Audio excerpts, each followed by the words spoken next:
Isang PVL coach usap-usapan na dahil sa kanyang sinabi tungkol sa Creamline. Tagos sa puso ang naging statement. At mga fans ng defending champs di napigilang mag-react dahil sa sinabi. Pero before we begin, please don't forget to subscribe, like, and comment on this video. I-click din ang notification bell para lagi kayong updated sa Creamline happenings. Usap-usapan na ngayon ng isang coach sa PVL dahil sa naging statement nito tungkol sa Creamline Cool Smashers.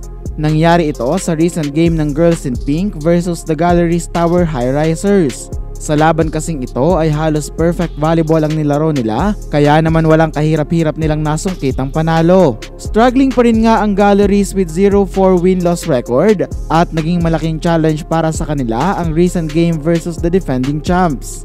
Pero more than the exciting rallies at powerful spikes, mas nag-viral ang isang kaganapan sa timeout ng coach ng Galleries na si Lerma Hiron. For all the good reasons kasi, nakatanggap siya ng magagandang salita mula sa CCS fans dahil sa kanyang instruction sa kanyang team. Ayon sa nasabing coach, ang Creamline daw ang klase ng team na kahit out of system ay binibira nila ng todo ang spikes para makakuha ng puntos o mahirapan sa receive ang kalaban. Binalaan niya din ang kanyang mga players na maging aware at attentive pa rin all the time kahit pa may medyo hindi magandang receive ang kabila dahil siguradong malakas na palo ang ibabalik nito sa kanila. So yung depensa natin, hindi pwedeng maging relax tayo.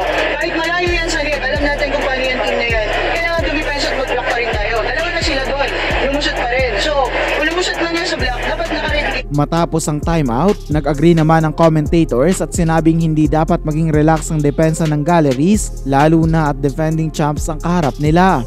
Kahit pa umano malayo sa net ang set ay hindi ito masyadong problema para sa Creamline dahil mga efficient at high caliber ang mga spikers nito. Dahil sa humility ni Coach Lerma ay hindi naiwasan ng ilang fans na mapareact. Ayon sa isang netizen, ang statement ni Coach ay nagpapatunay lang na kilala nila ang CCS at nire-respeto nila ito bilang opponent.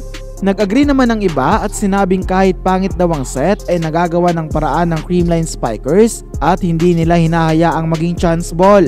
Minsan nga daw ay nagiging puntos pa ang mga out of system plays ng Girls in Pink.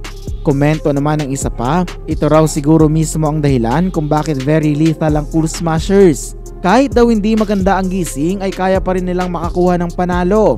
Sana lahat ng coaches ay magpamalas ng ganitong klaseng respeto sa kanilang kalaban kahit pa sabihing mala David at Goliath ang agwat ng kakayahan ng bawat team. And that's it mga Ka-Volley News. Please continue supporting this channel para sa mga up-to-date na kaganapan sa Creamline World.